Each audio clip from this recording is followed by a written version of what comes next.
आज বানাবো একটা চিকেন কারি যেটা খুবই স্বাদিষ্ট, দেখে মনে হবে এখনই খাই। আর একদম সফট হবে, নরম হবে, বেশি ঝোল হবে না, হালকা হালকা কষা কষা মতন হবে আর খেতে দুর্দান্ত।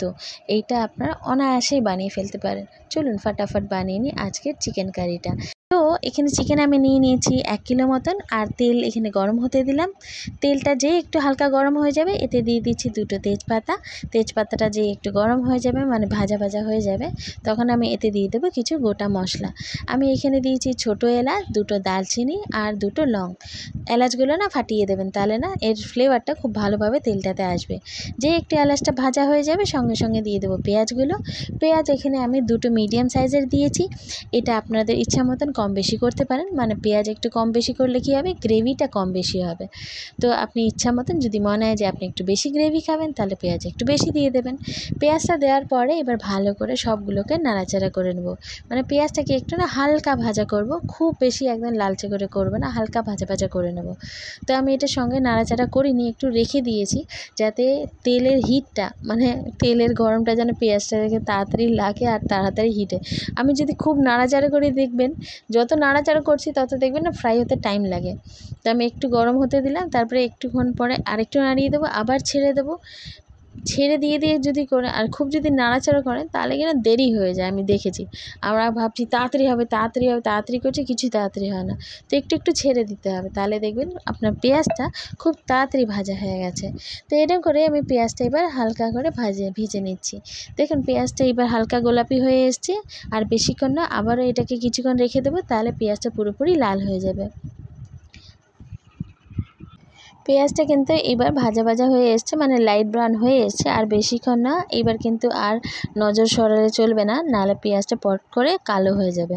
তো এইবার কিন্তু সামনেই দাঁড়িয়ে থাকতে হবে। পেঁয়াজটাকে এবার ভালো করে নাড়াচাড়া করে নিলাম।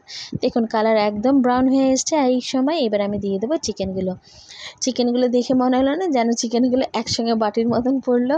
হ্যাঁ, কারণ চিকেনটা ছিল আমার ফ্রিজারে, আমি বার করে রেখেছিলাম, কিছুতেই ঠান্ডা হচ্ছিল না। আমি এবার ডাইরেক্ট দিয়ে দিলাম এর মধ্যে। এই চিকেনটাতে ম্যারিনেট করার কিছু নেই, কিছুই ম্যারিনেট করতে হবে না। চিকেনটা দিয়ে দিয়েছি, বেশিক্ষণ একটু নাড়াচাড়া করলাম। দেখুন এটা ছেড়ে গেছে, এবার চিকেনটা নর্মাল হয়ে গেছে। এবার করতে কি হবে, চিকেনটাকে এই পেঁয়াজের সঙ্গে খুব ভালো করে ফ্রাই করে নেব। মানে হাই ফ্লেমে না, মিডিয়াম ফ্লেমে ফ্রাই হতে দেবো। যতক্ষণ এটা ফ্রাই হচ্ছে ততক্ষণ আমি একটা বাটিতে নিয়ে নিচ্ছি কিছু মশলা। তো প্রথমে আমি নিয়েছি কিচেন কিং মশলা আমি এখানে 2 চামচ দেবো। আর তারই সঙ্গে দিয়ে দিলাম কিচেন কিং 2 চামচ। কম্বিনেশন হবে, আমি এইটার সঙ্গে আরেকটা মশলা মেশাবো, সেটা হচ্ছে চিকেন তন্দুরি মশলা। এর মধ্যে ওইটাও দিয়ে দিচ্ছি। তন্দুরি মশলা দেবো 1 টিস্পুন। কম্বিনেশন এইটাই, কিচেন কিং হবে 2 টিস্পুন, তন্দুরি মশলা হবে 1 টিস্পুন। এই কম্বিনেশনটা খেতে ভালো লাগে।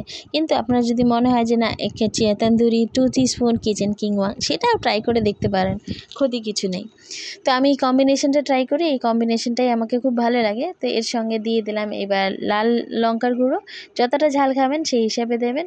সঙ্গে আমি দিয়ে দিচ্ছি কিছুটা হলুদ গুঁড়ো দেওয়ার পরে এতে আমি এবার দিয়ে দিলাম স্বাদ মতন নুন আমি এখানে খুব একটা বেশি দেব না, এখানে একটা মিডিয়াম যতটুকু দরকার ওইটুকুই নুন দিলাম, পরে বাকি নুনটা আমি পরে দিয়ে দেবো। এবার একটু জল দিয়ে দিলাম, দিয়ে এটাকে ভালো করে মিক্স করে নিয়ে, যদি জল কম মনে হচ্ছে আরেকটু জল দিয়ে দেবো, দিয়ে ভালো করে মিক্স করে একটা পেস্ট বানিয়ে নেব। দিয়ে এই পেস্টটা কিছুক্ষণের জন্য আমি ছেড়ে দেবো। তাহলে কী হবে, শুকনো মশলাগুলো বেশ সুন্দর ভিজে গিয়ে একটা বেশ সুন্দর গ্রেভি মিক্সচার পেস্ট তৈরি হবে।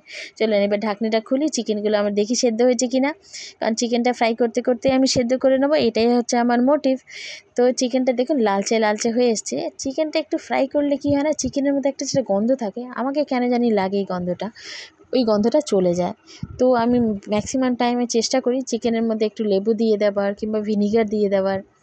তো আজকে আমি তো আর চান্স পেলাম না, ওই জন্য চিকেনটা একটু হালকা ফ্রাই করে নেবো লালচে করে। দেখুন চিকেনটা এবার লালচে ফ্রাই হয়ে এসছে, দিয়ে দিলাম এবার মশলাটা, যে পেস্টটা আমি বানিয়ে রেখেছিলাম। তো মশলাটা দেওয়ার পরে এবার ভালো করে কষে নেব। দেখে মনে হচ্ছে না একটু তেল বেশি হয়েছে? আমারও মনে হচ্ছে একটু তেল বেশি হয়েছে। মা বলছে এত এত করে তেল দিচ্ছ, এটা কিন্তু একদম ভালো না। আমি বললাম ঠিক তো এটা একদম ভালো না, কিন্তু কী করবে, তো বাই চান্স চলে গেছে, এখন তো আমার কিছু করার নেই, হোক ফ্রাই ভালো করে। কিন্তু তেলের মধ্যে চিকেনটা ফ্রাই হলে না খুব টেস্টি হবে। মশলাটা দিয়ে দিলাম, এবার ভালো করে কষিয়ে নেব। এই কষাটাই হচ্ছে মেন। চিকেনটা যত কষবে না ওইটা টেস্টটা ততই বেশি ভালো করে আসবে। আর এটা ভালো করে কষতে কষতে আমাকে এটাকে সিদ্ধ করতে হবে। তো মাঝে মাঝে দরকার পড়লে না আমি এটাকে ঢেকে ঢেকেও কষতে পারি। তো আপাতত এখানে 3 থেকে 4 মিনিট কুকিং টাইম আমি কষে নিচ্ছি ভালো করে। তেল দেখুন সাইডে বেরিয়ে এসছে অলরেডি, আর মশলাটা একদম শুকনো আছে। তো কী করবো, এতে এইবার আমি জল দিয়ে দেবো একটুখানি, যাতে এই মশলাটা তেলের মধ্যে গিয়ে ফ্রাই হয়ে গিয়ে একদম পুরো পুড়ে না যায়। তো এটাতে হালকা একটুখানি, বেশি না, খুব হালকা একটু জল দেব, যাতে এই মশলাটা এর সঙ্গে আমি ভালো করে কষাতে পারি চিকেনটার সঙ্গে। তো দিয়ে দিলাম জল, যেই বাটিতে আমি পেস্টটা বানিয়েছিলাম ওই বাটির মধ্যে একটু জল দিলাম, দিয়ে ওটা ধুয়ে দিয়ে দিলাম। যা হয় আর কি, সাধারণ বাঙালিরা যা করে থাকে, মানে তেল একটুখানি মশলা বানানো ওইটাও ছাড়া যাবে না, কিন্তু ওটাও কিন্তু দিতে হবে। আগের মারা দিদারা তাই বলতেন, হাত ধোয়া জল দিলে নাকি তরকারির টেস্ট বাড়ে। ধ্যাৎ, ওইসব কিছুই না, মশলাটা হচ্ছে মেন পয়েন্ট। এক ফোঁটা মশলা যেন ওয়েস্ট না হয়। যেরকম বলেছিলাম আমি ঢেকে ঢেকে কষবো, আমি এটা একটু ঢেকে ঢেকে দিচ্ছি, এটা একটু কষে নিচ্ছি, যাতে কী হয় চিকেনটা আমার ভাজাও হয়ে যায়, কষাও হয়ে যায়, সঙ্গে আমার চিকেনটা সেদ্ধও হয়ে যায়। এটা হচ্ছে মেন পয়েন্ট। তো চলো, এর মধ্যে আবারও যদি দরকার পড়ে তারপরেও জল দেবো। তো এখন আমি এখানে দিয়ে দিচ্ছি 3-4টা রসুন। কিচ্ছু না, রসুনটাকে সামান্যভাবে ব্যাস একটু ছুলে নেবেন কোনো মতে, দিয়ে ব্যাস ওটাকে থেতো করুন আর দিয়ে দিন, তাতেই ফ্লেভার বোমবাস্টিক হবে। মানে ফ্লেভার, এই যে রসুনটা যে থেতো করে দিই, এইটার যে একটা আলাদা ফ্লেভার, সত্যিই দারুণ। বলে না কোটা মশলার রান্না খেতে ভালো হয়, এই আর বাটা মশলার রান্না খুব খেতে ভালো হয়। এটা হচ্ছে কিন্তু একটা দারুণ টিপ। যাই হোক, দিয়ে এলাম, এইবার চিকেনটার মধ্যে আবার একটু জল দিলাম, কারণ একটু শুকিয়ে যাচ্ছে। তো এবার কি করব, এই জলটা দিয়েছি একটু বেশি করেই, যাতে চিকেনটা এবার না সেদ্ধ হয়।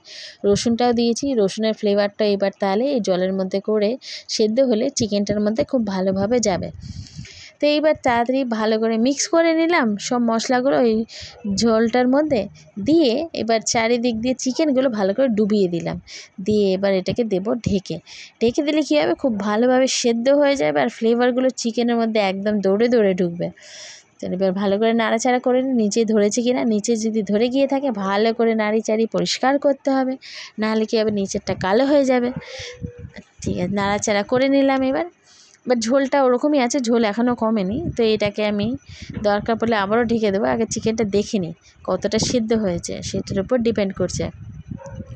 তো এবার যেগুলো লেগ পিস আছে ওগুলো তলার দিকে দিচ্ছি, এগুলো কারণ হাড় তো চট করে সেদ্ধ হবে না। তো লেগ পিসটা তলার দিকে দিলে খুব ভালোভাবে সেদ্ধ হয়ে যাবে, খেতে ভালো লাগবে। তো আমি লেগ পিসগুলো নিচের দিকে ডুবিয়ে দিলাম, আর চারিদিক দিয়ে একদম ক্লিন করে ভালো করে, এবার দরকার পড়লে এখানে ঢাকা যেতে পারে, আর যদি দরকার না হয় ঢাকা না দিলেও চলে। কারণ এখানে দেখে আমার মনে হচ্ছে চিকেনটা অলরেডি একদম সেদ্ধ হয়ে গেছে, আর ঢাকার প্রয়োজন নেই। 3-4 মিনিট এমনি ওপেন মানে ফুটিয়ে নিলেই হয়ে যাবে। আপনারা যদি রান্না করছেন, যদি মনে হয় ঢাকতে, তাহলে ঢেকেও দিতে পারেন। তো চলুন, এখানে আমি আর কিছু দিলাম না, কারণ মশলা আমার আগে থেকে ফোড়নে দিয়ে রেখেছিলাম। গরম মশলা চাইলে দিতে পারেন, কিন্তু আমি আর দেবো না। বেশি মশলা দিলে না উগ্র হয়ে যাবে, আর দেবো না। এটা একদম রেডি। এটা রুটি, পরাঠা আর ভাত দিয়ে তো দুর্দান্ত লাগবে। গরম গরম ভাতে এই গরম গরম চিকেন কষা খুব সুন্দর লাগবে খেতে। তো এটা ভালো করে কষিয়ে নিচ্ছি। তো আজকের রেসিপি আপনাদের কেমন লাগলো আমাদের জানাবেন। একটুও যদি ভালো লাগে একটা লাইক করবেন। আমার রেসিপি দুটো ভাষায় থাকে, একটা বাংলা একটা হিন্দি। সকালবেলা 8টা নাগাদ হিন্দি ভিডিও যেগুলো আছে সেগুলো আপলোড হয়, আর 6টা নাগাদ বাংলা ভিডিওগুলো আপলোড হয়।